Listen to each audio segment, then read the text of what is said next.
Chers élèves, maintenant on va passer à quelques spécificités de système immunitaire, parfois des problèmes liés à l'immunité.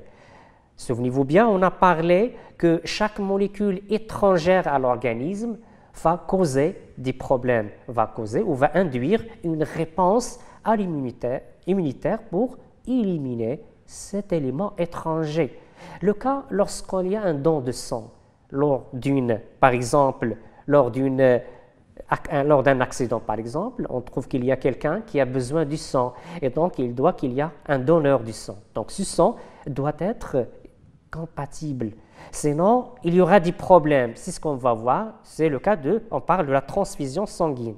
Donc, il arrive parfois que l'état de santé d'un patient exige un apport de sang. Le médecin ordonne une transfusion sanguine. Mais il y a des problèmes, chers élèves. Ces problèmes, lorsqu'on mélange des gouttes de sang. Donc, quelques problèmes. Regardons la mise en évidence de transfusion sanguine, les problèmes liés. Quand on mélange des gouttes de sang, qu'est-ce qu'on observe? On a deux cas.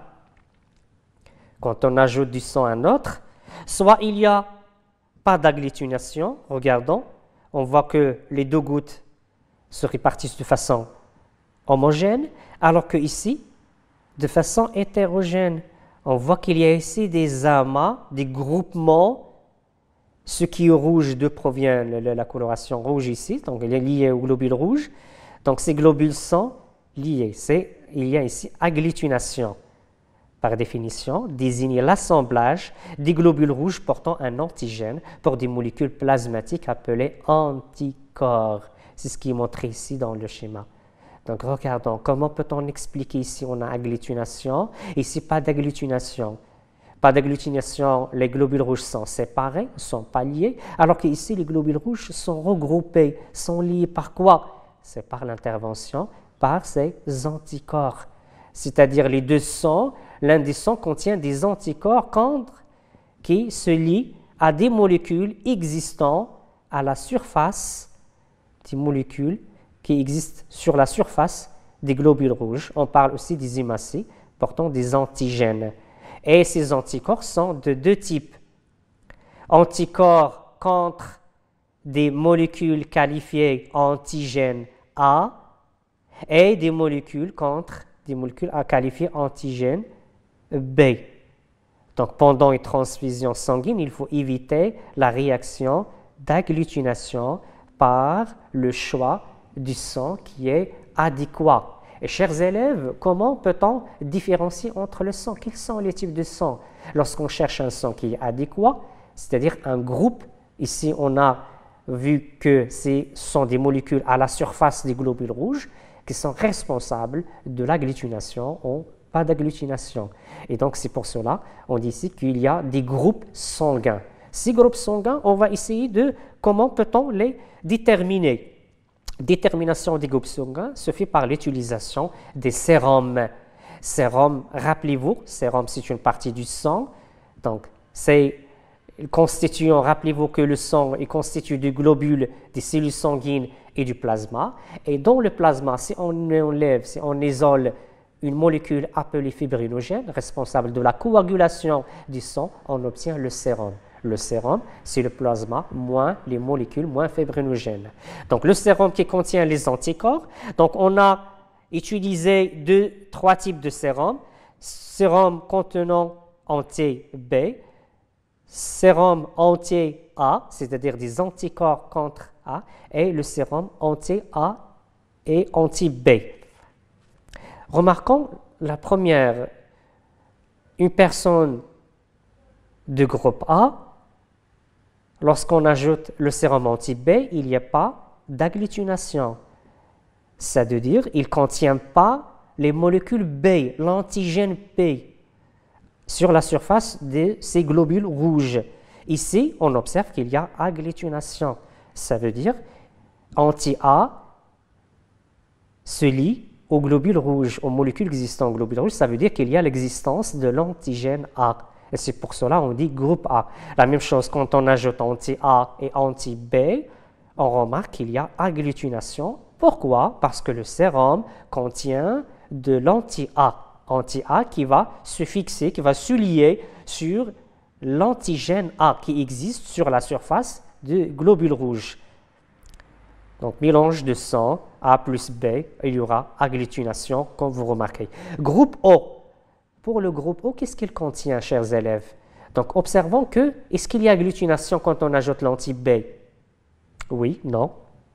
Quand on ajoute l'anti-A? Non.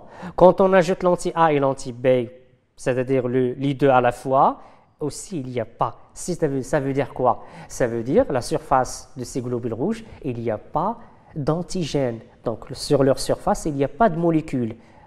Pas d'agglutinogène, pas de molécules responsables de l'agglutination. Et c'est pour cela on dit groupe O. Il n'y a pas. Pour le groupe B, agglutination quand on ajoute l'anti-B, anti-A, donc il n'y a pas d'agglutination, anti-A plus anti-B, regardons, agglutination. Et donc on dit, quand on mélange B avec B, donc ici pas d'agglutination. Donc on peut dire ici que le groupe B contient agglutinogène B. Le groupe AP provient la nomination AP parce que à la fois quand on ajoute l'anti-B, il y a agglutination, ça veut dire il contient l'antigène B. Ici, agglutination quand on ajoute l'anti-A, ça veut dire il contient l'antigène A aussi. Ici le mélange normalement puisque A et B donc il va donner l'agglutination et donc on dit que le groupe AP, le sang du groupe AP contient sur leur surface l'antigène A et l'antigène B. Schématiquement, chers élèves, pour bien retenir ces informations, donc lors de la détermination, qu'est-ce qu'on peut dire? À la surface de chaque hématie se trouve un antigène, appelé aussi agglutinogène. Pourquoi agglutinogène? Parce qu'il va gêner, va induire, va provoquer la formation ou l'état de l'agglutination qui la caractérise. Dans le plasma et le sérum du même sang, se trouvent des anticorps aux agglutinines qui lui permettent de se défendre quand on a notre sang de type différent. Qu'est-ce que ça veut dire? Regardons maintenant dans le tableau ci-contre pour comprendre cette relation entre l'existence des agglutinogènes et agglutinines. Donc le globule rouge, pour le groupe A, on a dit A. Pourquoi? Parce qu'il y a l'antigène A. Regardons à la surface, il y a l'antigène A. C'est ce qu'on a signalé ici, antigène A. Et il contient aussi des anti-P dirigés contre les autres groupes. Donc, retenez-vous bien ça, chers élèves. Pour le groupe A, il y a l'antigène A, appelé aussi agglutinogène. Et aussi, on trouve dans le sérum des molécules qui sont anti-B. S'il y a A antigène, on trouve anticorps B. Pour le groupe sanguin B, regardons ici, donc, qu'est-ce qu'on trouve à la surface des globules rouges B? Bien évidemment, puisqu'on parle de B, donc il y aura antigène B. Et aussi, il y aura dans le sérum l'autre type d'anticorps qui est l'anticorps anti-A. Pour le groupe AB, on trouve A et B. Et puisqu'il contient les deux types d'antigènes, est-ce qu'il a besoin d'anticorps? Non, parce qu'il contient les deux types d'antigènes. Donc, A et B. Pour lui, A n'est pas élément étranger. Et aussi, pour B, n'est pas élément étranger. Et donc, il n'y a pas d'anticorps. Pour le groupe O, on a dit que O, il n'y a pas d'antigène à la surface de ces globules rouges. Et bien évidemment, puisqu'il n'y a pas d'antigène, ni antigène A, ni antigène B, donc ces deux molécules sont étrangères pour ce groupe. Et c'est pour cela qu'on trouve qu'il y a des anticorps, quand vous voyez A et B, chers élèves. Maintenant, chers élèves, on va passer à un autre type de système sanguin, c'est le facteur rhésus. Qu'est-ce qu'on a remarqué? Dans les transfusions sanguines, on tient compte de la compatibilité rhésus. Ce rhésus, c'est un antigène, ce sont des molécules à la surface du globule rouge. S'il est positif, il contient cet antigène. S'il est négatif, on dit qu'il n'y a pas de ces molécules à la surface de ces globules rouges. Notez bien, une personne de rhésus- ne peut recevoir des sangs d'une personne rhésus+. Pourquoi une personne de rhésus- ne peut pas recevoir de rhésus+? Pourquoi? Parce que les rhésus+, ce sont des éléments étrangers pour lui et donc le système va défendre, va produire des anticorps. Une autre remarque, chers élèves, regardons, est-ce qu'on trouve des anticorps ici? Non, il n'y a pas d'anticorps. Même si le groupe sanguin, la personne qui a le groupe sanguin Rhésus-, RH-, on ne trouve pas des anticorps dans le sérum de cette personne. Ça veut dire, c'est une différence par rapport qu'on a vu pour le groupe sanguin, le système ABO. Chers élèves, retenez-vous bien qu'on a deux systèmes, le système APO qu'on a vu, AB et O, et un autre système qui est le Rhésus-. Maintenant, on revient. Quelles sont les conditions de la transfusion sanguine pour transférer le sang d'une personne à une autre? Donc, nous devons respecter la règle suivante. Donc, les différentes transfusions sanguines sans risque sont représentées dans la figure, comme vous voyez. Le sérum de receveur ne doit contenir les anticorps qui sont contre les antigènes des hématies du donneur ou des globules rouges du donneur. Donc, la règle, c'est que le sérum de receveur ne doit pas contenir des anticorps contre.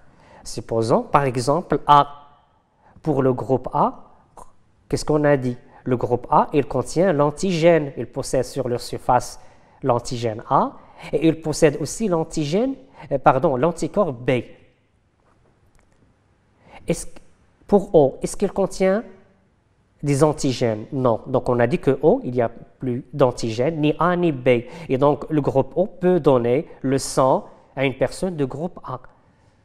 La même chose peut donner le sang à une personne de groupe AB et aussi à une personne de groupe B. Pourquoi? Parce que O ne contient pas d'antigènes. Aussi pour A et AB, donc AB, il contient les deux antigènes.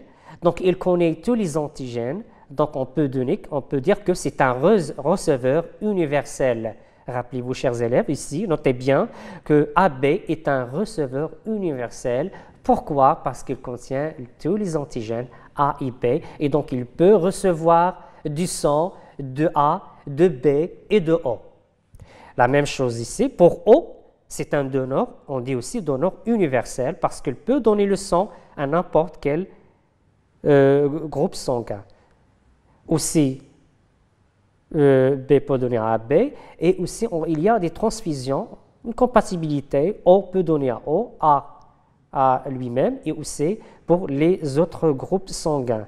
Et aussi, j'attire votre attention que les quantités transférées lors de la transfusion sont des quantités faibles. Pour des grandes quantités, il faut qu'il y ait une compatibilité totale pour éviter les problèmes liés à la transfusion sanguine. Chers élèves, on arrive à la fin de cette séance et merci pour votre attention.